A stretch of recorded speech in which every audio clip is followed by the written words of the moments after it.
حضور جب غار سوار سے باہر نکلے ہیں تو تلاش و بسیار 3 دن 3 راتیں گزر گئی، مکہ والوں کو کوئی سراغ نہیں مل رہا، اور اب پیچھے سے لالچ کا اعلان کیا گیا اور کہا ان دونوں میں سے اگر کوئی شخص کسی ایک کو بھی زندہ یا مردہ لے کر آ جائے ہم اسے 100 اونٹ دیں گے۔ سراقہ بن مالک کا نام ہم سب نے سن رکھا ہے، وہ اس لالچ میں حضور کی تلاش میں نکلا۔ ایک شخص تھا، کھوجی تھا، اس نے اپنے ساتھ لیا، اس نے کچھ اشارے دیے جس کی بنیاد پر سراقہ بن مالک جو ہے تلاش کرتے کرتے پیارے مصطفیٰ کریم صلی اللہ علیہ وسلم کے بالکل قریب پہنچ گیا۔ جیسے ہی قریب پہنچا ہے تو جناب صدیق اکبر رضی اللہ تعالیٰ عنہ نے کہا یا رسول اللہ یہ پہنچ گیا، اور حضور نے فرمایا کلا، پریشان ہونے کی بات نہیں، اور ساتھ دعا کی باری تعالیٰ جیسا تیرا جی چاہے ہماری حفاظت فرما۔ اور وہی سراقہ بن مالک جب آ رہا ہے تو آدھا اونٹ زمین کے اندر دھنس گیا،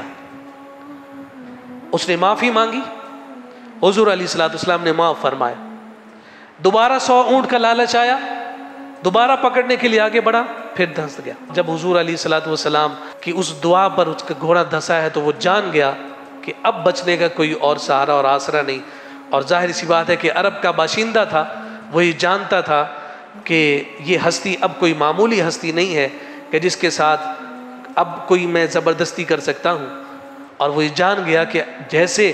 اس کی سلطنت اور اس کی حکمرانی زمین پر چل رہی ہے، زمین اس کا حکم مان رہی ہے، آسمان پر اس نے ہمیں ستاروں کو اور چاند کو توڑتے ہوئے دکھایا ہے، اور اس نے کنکروں سے کلمہ پڑھوایا ہے، ان قریب اس کا طوطی بولنے والا ہے۔ اس نے معافی مانگی، حضور نے معافی دے دی۔ اب اس نے یہ کہتا ہے کہ میں دیکھ رہا ہوں کہ آپ کی حکمرانی ہر سمت ہوگی، مجھے کوئی امان نامہ بھی لکھ کر دے دیں کہ جب آپ کی بادشاہت ہو تو مجھے کوئی نقصان نہ پہنچائے، میں ان لوگوں کو دکھا سکوں کہ آپ نے مجھے معاف کیا ہوا ہے۔ حضور علیہ السلام نے امان نامہ لکھوا کر آقا کائنات صلی اللہ علیہ وسلم نے اس کے ہاتھ میں دیا اور مسکراتے ہوئے فرمایا سراقہ وہ کیسا دن ہوگا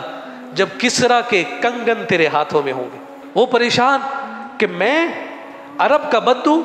اور کسریٰ بادشاہ کے اس کے ہاتھوں کے کنگن میرے ہاتھوں میں ہوں گے۔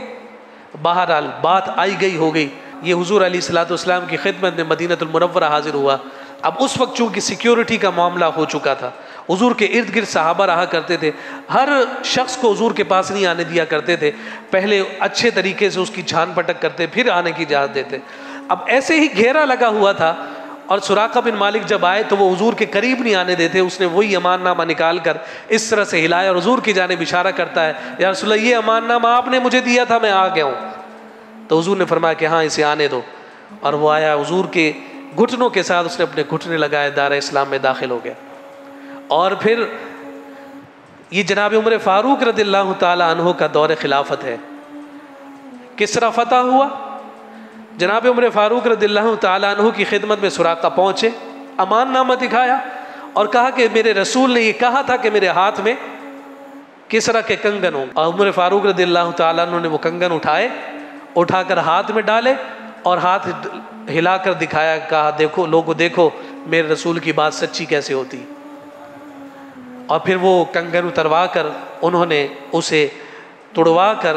بیت المال میں جمع کروا دیا اور وہ مسلمانوں کی فلاح عامہ کے لیے استعمال ہوا۔ تو یہ نبی رحمت صلی اللہ علیہ وآلہ وسلم کی شخصیت کے وہ مظاہر ہیں جو قدرت کے تقاضوں کے مطابق ہمیں ایسے نظر آتے ہیں کہ جو واقعی کوئی محیر العقول ہستی سے ہی وارد اور رونما ہو سکتے ہیں۔